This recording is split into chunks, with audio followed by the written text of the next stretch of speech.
VH1's reality TV show about walking STDs, Black Ink Crew, or Black Stink, the soap opera without the soap as I affectionately call the show, is back with its 5th episode of the 2nd season. Let's get into it. The show starts off with Duchess and Caesar at the park, and they're talking about Duchess's conversation with Sassy. And to no one's surprise, Duchess is still pissed at the snaggletooth Sass. Poor baby. She also breaks the news to Caesar about PUMA opening up his own tattoo shop with Sassy. Duchess says that she thinks that PUMA had this idea for a long time now. She feels that PUMA is making this business move because of Caesar keeping PUMA out of the loop about certain things that are going on and only letting him have so much power and or information into his business. In other words, Caesar minds certain business himself and delegates orders the way that he believes are best for his business, and a part-time up like PUMA isn't privileged to all unfiltered information. And I see nothing wrong with that. I don't give Caesar much credit, but I am with him on this one. In the next scene, PUMA is in Harlem, New York, at an awards ceremony at the Blue Violin. He is there because he's receiving the Harlem Rising Award from Vibe magazine. PUMA's making some moves. O and Walt are there to show their support, as well as Teddy, PUMA's mother, and his infant daughter. Teddy lets PUMA know that he doesn't want to be a part of the unnecessary drama that's going on with the Black Ink Crew at the shop, and that he wants to stay neutral. Well, we'll see how long that lasts. Teddy is such a sneaky softy, as we all know. Anyway, Sassy arrives and lets Teddy know that Duchess is playing the blame game and putting the rumors about Ted smashing Sassy on him. But enough of that foolishness. It's award time. While PUMA is on stage accepting his award, he announces that he is opening a tattoo shop and boutique on 124th Street, and that it will be named Ink 124. So much for originality. At least it's simple and easy to remember. That's always good for business. Teddy feels that PUMA is playing unfair with his announcement and feels that PUMA should have told Caesar about it first, as opposed to announcing it to the world at an awards ceremony. He refers to it as a quote-unquote bitch move, then proceeds to act like a little bitch himself and calls or texts Caesar, like a chick would do. How you doing, Teddy? How you doing? I see why Ted gets so much attention from so many females now. He's effeminate in his own little ways. His own little sissified ways. And it's just the law of attraction. It's girl recognizing girl like real recognizes real. And then the guys that he's around are ugly. In fact, so ugly that plastic surgery couldn't repair the damage. You couple that with the drama that these drama kings have around him, such as baby mama drama, and Ted appears to be a quote-unquote good catch, even if his only interest is to stomp the grape juice out of every ripe fruit in sight. Anyway, PUMA states that Caesar may have made the biggest mistake by kicking him out of Black Ink, and that, quote, "You may not see this on that Chinese zodiac, but it's the year of the PUMA." I agree. So back at the shop, and Caesar are there talking about crap going back to jail. And it's about to be crap's birthday, and they decide to have a pool party to celebrate that special day. The day his mother took that birthed him. Well, Walt wants to make sure that there's lots of good looking women there. Hey, I agree with that. On a side note, why not bring a guy named to a toilet to swim? Just my observation. After a commercial break, we're back at the shop. Walt, Caesar, and Duchess are outside talking, and a famous rapper named Jadakiss is stopping by. He wants to get loyalty tattooed on his forearm or shoulder. They go into the shop, and before Jadakiss can get his loyalty tattoo, he states that he wants to get family tattooed on his body next. But forget about the drawn-on scars that he's about to receive. Jadakiss has to put that bald head of his to work and play the role of Dr. Phil for Caesar. Caesar starts crying to Jadakiss about PUMA opening up his own shop. Jadakiss lets Caesar know that he needs to be cool about the situation and talk with PUMA like a man, or rather like an adult. Caesar doesn't tell Jadakiss to his face what he thinks. He instead waits until it's confessional time and states that he feels that Jadakiss' tattoo makes him a hypocrite because he must be facing loyalty issues himself if he's getting a tattoo on his arm that says loyalty. And he further states that if Jadakiss was in his situation, he'd be talking that street stuff like he talks in his songs. And I'm thinking to myself, wow, Caesar is looking for Jadakiss to pump him up, to get the cojones to confront PUMA. Wow. In the next scene, Teddy and Caesar are talking, and Teddy Bear is doing his gossip girl thing. And in my best gay man impression, yes, how you doing, Ted? Ted claims that Duchess is basically running the black ink shop at this point. Caesar defends Duchess's dishonor as opposed to honor because she's not honorable. And he claims that the bank accounts have tripled since she began playing the role of an evil dictator. Moving along, here's a scene that everyone has been waiting for. Duchess is with Caesar at the shop, discussing the things that Teddy Bear Sweetiefoot was saying about her. Duchess claims that Ted, how you doing, just wants to bring this nonsense to Caesar because she is cutting the coattails that Ted is riding. Caesar and his powerful, nasty-looking lips ain't buying what she is selling. Caesar is beginning to see the big picture. He finally sees that her attitude sucks really badly and that he may need to finally grow a pair and grow some hair and put his foot down. Caesar, you can do it. Just don't be alone when you talk to her about it, because she can claim that you hit her and press a domestic violence charge against you. I don't trust her and you shouldn't either. Just saying. After another commercial break, Alexandra Estevez, Dice, Watt, PUMA are all together on Dice's roof and they're grilling and having a nice quaint little barbecue. And Alexandra is working the grill and working her little dress looking ultra cute. Anyway, Watt feels that PUMA and Caesar need to talk with each other without Duchess being present. PUMA feels that Caesar wasn't loyal to him. It doesn't give him the credit that he deserves. PUMA actually, come to find out, played a big part in building the business. PUMA's business accomplishments go as follows. PUMA hired notorious fuck up, oh shit, and he even hired Mr. I'd rather get my nails did than to go to work, aka Walt. Not a very good resume, PUMA. Sassy shows up with some Hennessy. Alexandra asks if they're all there on the roof, then who's running the shop? Wow. Obviously the producers, the writers, or someone behind the scene told her to say that. But they got another cute little shot of her when she said it, when she was fed that line, so I'm good.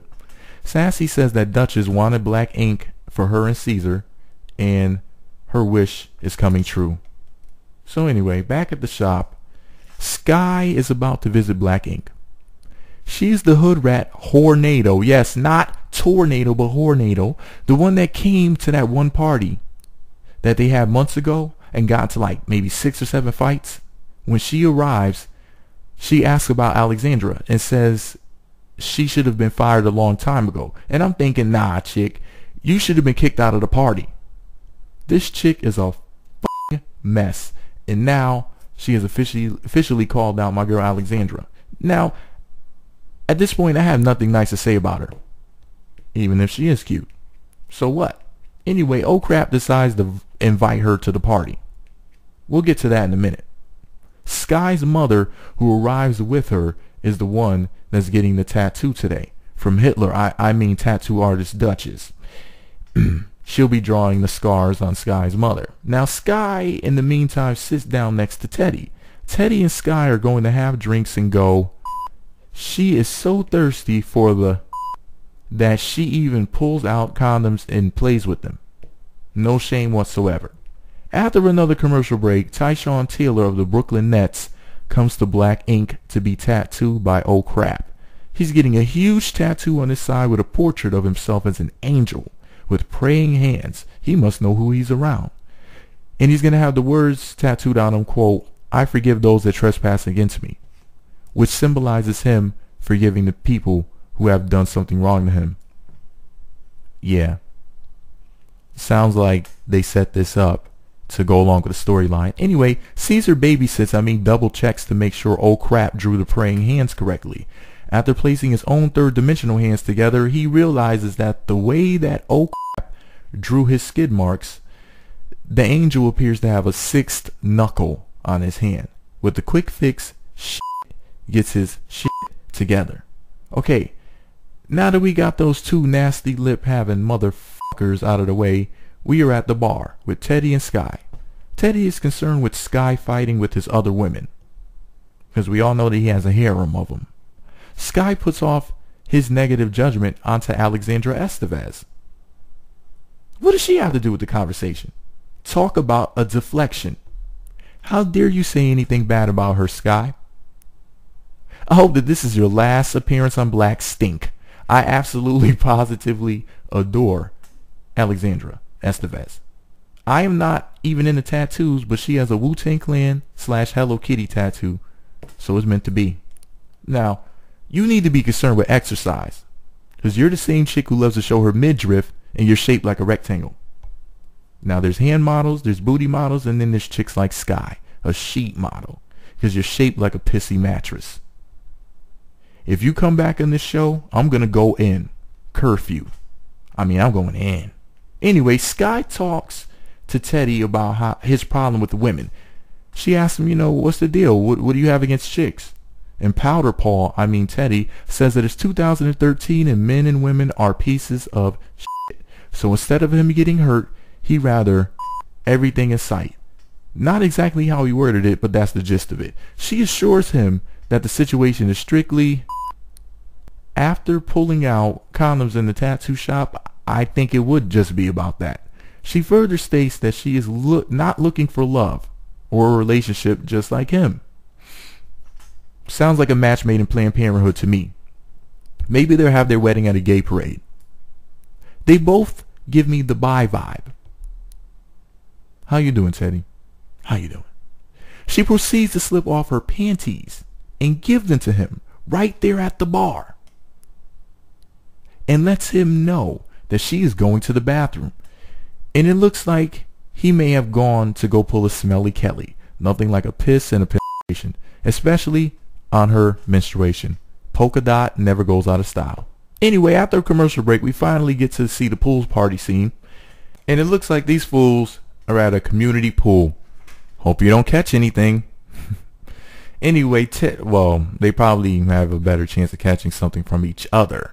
And I don't mean to just go by looks, but there's some nasty looking mother. Whoa! Teddy doesn't come alone, of course. He brings one of the women from his harem, a cute Latina named Ashley. While he is sitting there with his jump off Ashley, another pretty jump off named India jumps up on Teddy Kloss's lap. And she comes with gifts. Seriously, I'm unwrapping her bathing suit with my eyes. Now this guy has an impressive stable of horses. And when I say horses, I mean horses with a W. These thoroughbreds are nice to look at. They have giant assets with no morals, no virtues, and these mental midgets are one-nighters at best. Duchess and Caesar walk in and they aren't looking for drama with Puma and Sassy, so they go sit down away from them and enjoy themselves and their big nasty looking lips, instead of interacting with everybody else, because they're big lip fucking party poopers. Sky walks up on Teddy and his two other women, and Sky is not feeling this situation. Sky begins arguing with India, then India begins arguing with Ashley too. It was just a bunch of confusion. It was a damn Holocaust. Yes, a Holocaust, a whore holocaust. I'm waiting for Hitler to start snatching hair helmets. Sky is actually trying to walk away today, probably because she isn't drunk enough to fight. India confronts Sky and demands to know who the hell she is. And they begin pointing at each other like two crazy people. Like, you see it, you see it? Sky pushes her and they almost start fighting. Security rushed over there and tore these two nasty scabs apart before they could bleed on each other. Thank God for security. I would have been like Bon Quiqui. Security? They were both about to start ripping each other's hair helmets off and beating each other with them for real. We were about to see a bunch of bald-headed women running around looking like a marathon to raise money for cancer. Duchess and Caesar are enjoying the animal show. They're calling them names such as baboon and hyena. And these two lazy-lipped walking STDs went on to even make animal sounds and pretend that they're watching the Nature Channel. Really? You, Caesar? And you, Duchess? And to that I say, Duchess needs to find an empty movie theater and play musical chairs with herself, because she needs to take a seat pronto. The way you nasty clip hanging lipped ass was going ham on my boo Alexandra trying to fight her outside of the tattoo shop, you're the last apocalypse looking horse that needs to talk. You seriously look like something that death rode in on you, Jamaican Hitler looking, freezer, burnt lip, psychotic dictating bitch. Anyway, after this push, they nearly started fighting, and Ted exported India like an American job. I mean, he got his Beyonce on and kicked the bitch out of the group. Then, oh shit, jumped in the pool and people moved out of the way. I mean, what else do you do when you see shit in a pool? Anyway, Sassy pushed Walt into the pool, yada yada yada. And I'm thinking to myself, man, too bad Tiffany Winter wasn't there, because I would have loved to see her in a bathing suit, a bikini, or some lingerie. I mean lingerie. Anyway, Walt said that sometimes family fights, yada yada yada. In other words, these nasty little bastards just might become friends again. Like they say, with friends like these, who needs enemies? This is a stupid show. So make sure to subscribe, because I have next week's review, recap, and opinion up posted a lot sooner. Yeah, fool.